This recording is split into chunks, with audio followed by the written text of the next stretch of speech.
Audio book वाङ्मय 22 चेतन, अचेतन एवं सुपर चेतन मन। चैप्टर 3 पार्ट 102 आत्मज्ञान से ही दुखों की निवृत्ति संभव है।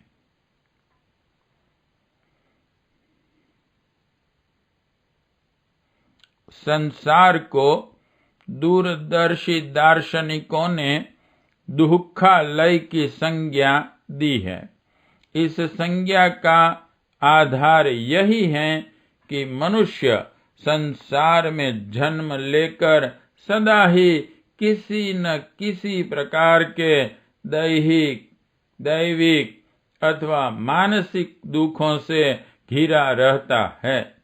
मनुष्य का सारा परिश्रम, पुरुषार्थ एवं प्रयत्न दुखों से बचने का ही एक उपक्रम है, किंतु जीवन भर प्रयत्न करते रहने पर भी मनुष्य का प्रायः छुटकारा नहीं हो पाता और अंत में वह कष्ट, क्लेशों की मानसिक तथा शारीरिक स्थिति में ही इस संसार को छोड़ जाता है। अनेक लोग अभावों को ही दुख का कारण मानते हैं। संसार में एक से बढ़कर साधन संपन्न व्यक्ति पड़े हैं, किंतु क्या वे सुखी अथवा संतुष्ट होते हैं? अपने विपुल साधनों के बीच भी वे तरसते, तड़पते और आह कराह करते नजर आते हैं। जिनको अभाव का दुख नहीं, उन्हें रोग, दोष आदि के शारीरिक दुख से पीड़ित देखा जाता है। जिन्हें शारीरिक दुख नहीं, वे काम, क्रोध, ईर्ष्या, द्वेष, ताप, अनुताप, पश्चाताप, तृष्णा अथवा ऐषणा के मानसिक दुखों से घिरे पाए जाते हैं। ऐसे भी अनेक लोग हो सकते हैं जिनको शारीरिक, मानसिक अथवा अभावजन्य दुख न भी हों, तो वे अज्ञान के दुख से पीड़ित पाए जा सकते हैं। यदि एक बार कोई सज्जन अथवा साधु पुरुष इन दुखों से न भी दुखी हों, तब भी उसके आसपास रहने वाले दुष्ट लोग अकारण ही उसके लिए अप्रिय परिस्थितियां उत्पन्न कर सकते हैं। कोई दुर्घटना अथवा आदि व्याधि ही उनके दुख का कारण बन सकती हैं। प्रकृति वाहित न जाने ऐसे कितने दुख, क्लेश इस संसार में आते रहते हैं, जिनसे अमीर, गरीब, साधु और खल सभी एक समान पीड़ित होते हैं। और कोई दुख न भी हो तो जन्म, जरा और मृत्यु का दुख ही क्या कम है? महात्मा बुद्ध एक राजकुमार थे। उनके जीवन में अभाव का कोई प्रश्न ही नहीं उठता। वे स्वस्थ, सुंदर और सच्चरित्र भी थे। शारीरिक कष्ट का उन्हें कोई अनुभव न होता था। सावधानी पूर्वक उनकी किसी भी इच्छा की आपूर्ति की जाती थी।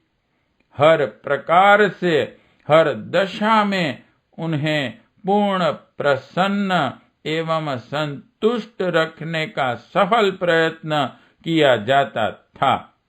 ऐसी स्थिति में मानसिक दुख का उनके जीवन में कोई संबंध न था। उनकी पत्नी यशोधरा सुंदर, स्वस्थ, पतिव्रता एवं प्रिया थी। उनका पुत्र राहुल मनभावन तथा प्यारा था। तात्पर्य यह कि राजकुमार सिद्धार्थ को अपनी प्रिय एवं अनुकूल परिस्थितियों में किसी प्रकार का शारीरिक, मानसिक, बौद्धिक अथवा आकस्मिक कोई दुख न था। तब भी दुख की अनुभूति से पीड़ित होकर वे अपनी प्रिय परिस्थितियों को छोड़कर संसार का दुख दूर करने का उपाय खोजने के लिए साधु हो गए। राजकुमार सिद्धार्थ केवल एक बार ही अपनी अनुकूल परिस्थितियों तथा प्रिय वातावरण से निकलकर बाहर फैले हुए संसार में आए और एक रोगी, वृद्ध तथा मुर्दे को देखकर अनुभव कर लिया कि यह संसार दुख दर्दों से भरा हुआ दुखालय है। उनका यह अनुभव सत्य, यथार्थ, एक वास्तविक था। इसने उन्हें इतना कातर कर दिया कि आखिर वे संसार का दुख दूर करने का उपाय खोजते खोजते राजकुमार सिद्धार्थ से वैरागी बुद्ध बन गए। वैदिक, औपनिषदक, दार्शनिक एवं धार्मिक जितना भी आध्यात्मिक और ज्ञान विज्ञान आदि का जो भी उच्च साहित्य है, वह सब किसी न किसी रूप में उन उपायों एवं सिद्धांतों का ही विस्तार है जिनके द्वारा मनुष्य दुख से निवृत्त होकर सुख की ओर अग्रसर हो सके। ऋषियों, मुनियों तथा दार्शनिकों से लेकर जो भी तपस्वी, महात्मा एवं मनीषी, चिंतक तथा विद्वान हुए हैं, उन्होंने सारा जीवन मनुष्य के दुख दूर करने और सुख पाने के उपाय खोजने में लगा दिया है। इन पावन प्रयत्नों एवं महान जीवनों को देखते हुए यही मानना पड़ता है कि यह संसार वास्तव में दुखालय ही है और दुख से बचने का प्रयत्न ही मानव जीवन का उपक्रम है। यह भी माना जा सकता है कि संसार में सुख का भी एक अंश है, जिसका प्रमाण लोगों के हंसने, बोलने, गाने, बजाने, खेलने, कूदने तथा आनंद मनाने से मिलता है। लोग हास विलास तथा भोग भाग्यपूर्ण जीवन बिताते भी दृष्टिगोचर होते हैं, किंतु यह सारे सुख क्षण भंगुर, अस्थायी, परिवर्तनशील एवं दुख के परिणाम वाले ही हैं। न तो इनमें स्थायित्व ही है और न वास्तविकता। सुखों का यह सारा आयोजन भी एक तरह से दुख से बचने का उपक्रम मात्र ही है। संसार में सुखों की अपेक्षा दुखों का ही बाहुल्य एवं स्थायित्व अधिक है। संसार में दुखों का आधिक्य है और मनुष्य को संसार में रहना ही है, तो क्या दुखों में उलझ कर उसे अपना बहुमूल्य जीवन नष्ट कर देना उसका अटल प्रारब्ध है? नहीं, मनुष्य का प्रारब्ध दुख भोगना नहीं है। उसका लक्ष्य दुखों पर विजय प्राप्त करना, एक स्थायी सुख प्राप्त करना ही है। यही मनुष्य का पुरुषार्थ है और यही उसका श्रेय भी। दुख से पूर्ण होने के कारण संसार को दुखालय मानकर कष्ट एवं क्लेशों के बीच तड़प तड़प कर मर जाना मनुष्य की लज्जास्पद पराजय है। मनुष्यता की शोभा इसी में है कि दुख से छूटने और सुख प्राप्त करने के लिए अखंड पुरुषार्थ किया जाए। मनुष्य को चाहिए कि वह संसार को परीक्षा स्थल समझे और इस दुख सागर को संतरण कर सुख शांति के सुहावने किनारे पर पहुंचकर अपने को श्रेय का अधिकारी बनाए। जहां रोग है वहां उपचार भी, जहां उलझने हैं वहां उपाय भी हैं, जहां चाह है वहां राह भी, जहां दुख है वहां उनसे छूटने का मार्ग भी है। आवश्यकता केवल इतनी है कि मनुष्य के हृदय में सच्ची जिज्ञासा हो, वह अपने उद्देश्य के प्रति निष्ठावान तथा अखंड पुरुषार्थ एवं प्रयत्न करने का साहस रखता हो। भारतीय मनीषियों ने परोपकारार्थ अपना पूरा जीवन तप कर दुख निवारण के जो अमोघ उपाय खोज निकाले हैं वे बड़े ही सरल एवं सुखकर हैं। उनका अवलंबन लेकर न जाने कितने लोग इस दुख सागर से तरे हैं और तरते रहे हैं। उनके द्वारा खोजे हुए दुख निवारण के उपाय सार्वभौम एवं सर्वमान्य हैं। उन आध्यात्मिक उपायों का अवलंबन किए बिना न तो आज तक कोई दुख से निस्तार पा सका है और न पा सकेगा। इसके विपरीत जो बुद्धिमान उन उपायों को काम में लाता है वह अवश्य ही दुखों पर विजय पाकर सुख पाता है। अधिकांश चिंतकों का मत है कि मनुष्य की विषय तृष्णा ही सारे दुखों का मूल है। यदि मनुष्य तृष्णा की मरीचिका में फंसने से अपने को बचा सके तो निश्चय ही दुखों से उसका निस्तार हो जाए। संसार में जो कुछ देखा उसी को पाने के लिए लालायित हो उठना और पाए हुए से संतुष्ट न होकर अधिकाधिक पाने की इच्छा करना, ऐसी इच्छाएं ही तृष्णा हैं जो कभी भी पूरी नहीं होती।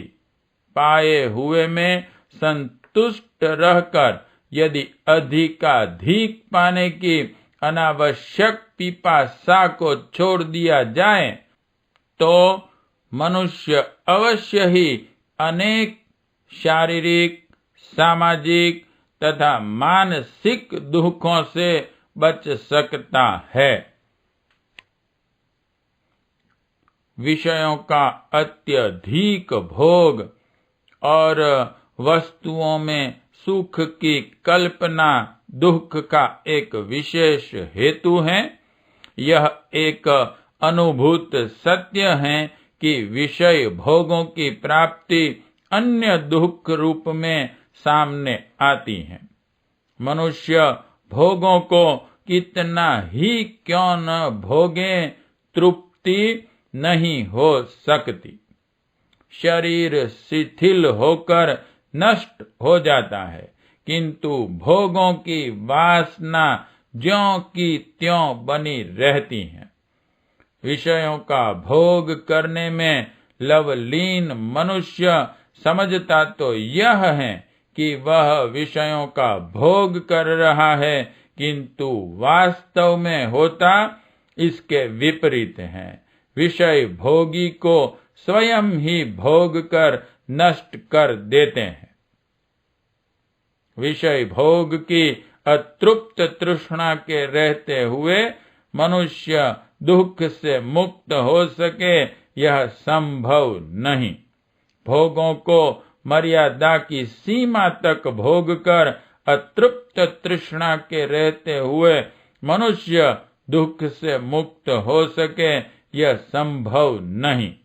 भोगों को मर्यादा की सीमा तक भोग कर जो मनुष्य उनमें लिप्त नहीं होता और उन्हें दुखदायी विष मानकर उनसे विरक्त रहता है, उसे सुखी होने से कोई बाधा रोक नहीं सकती। संसार की प्रत्येक वस्तु नाशवान है, यहाँ तक कि शरीर भी। ऐसा जानकर जो बुद्धिमान उनके प्रति आसक्ति नहीं रखता, वह दुख के विशेष हेतु मोह रूपी कटार से बचा रहता है। अन्यथा इनमें आसक्त व्यक्ति इनके क्षीण, क्षय अथवा नाश वियोग से क्षण क्षण पर दुखी होता रहेगा। यदि यह वस्तुएं उसके देखते देखते नष्ट न भी हो, तब भी उनके नष्ट हो जाने अथवा बिछुड़ जाने की शंका सताया करती है। संसार की प्रत्येक वस्तु नश्वर एवं क्षयमान है। ऐसी बुद्धि रखकर जो मनीषी उनमें आत्मिक संबंध न रखकर व्यावहारिक संबंध रखता हुआ अनासक्ति का आचरण करता है, संसार की कोई भी हानि उसे दुखी अथवा विचलित नहीं कर सकती है। दुख असल में वस्तु के विनाश अथवा वियोग से नहीं होता। दुख का कारण वास्तव में उसके प्रति मनुष्य का वह मोह होता है, जिसे वह अज्ञानवश वस्तु में स्थापित कर लेता है। महात्मा बुद्ध की खोज के अनुसार दुखों की निवृत्ति निर्वाण में है। अपने को राग द्वेष से मुक्त कर लेना ही निर्वाण है, जिसे थोड़े से प्रयत्न द्वारा मनुष्य जीवन काल में ही पा सकता है। बुद्ध प्रतिपादित निर्वाण अवस्था को वैराग्य द्वारा शुद्धाचरण करते हुए इस नाशशील संसार के चिरंतन सत्यों में विश्वास रखने से मनुष्य विषयों की विभीषिका और तृष्णाओं की मरीचिकाओं से सुरक्षित रहकर दुखों से निवृत्त हो सकता है। सांख्य दर्शनकार ने आत्मा एवं अनात्मा के बीच अंतर न समझने के अज्ञान को दुखों का कारण बताया है। उनका कहना है कि मनुष्य जब अज्ञानवश अपने को शरीर मान लेता है तभी वह दुखों का अनुभव करता है। दुखों का अनुभव करना शरीर का धर्म है। शीत, घाम, वर्षा, भूख, प्यास, वियोग, बिछोह आदि अप्रिय परिस्थितियां शरीर को ही व्यापक करती हैं और वही इनका अनुभव करता है।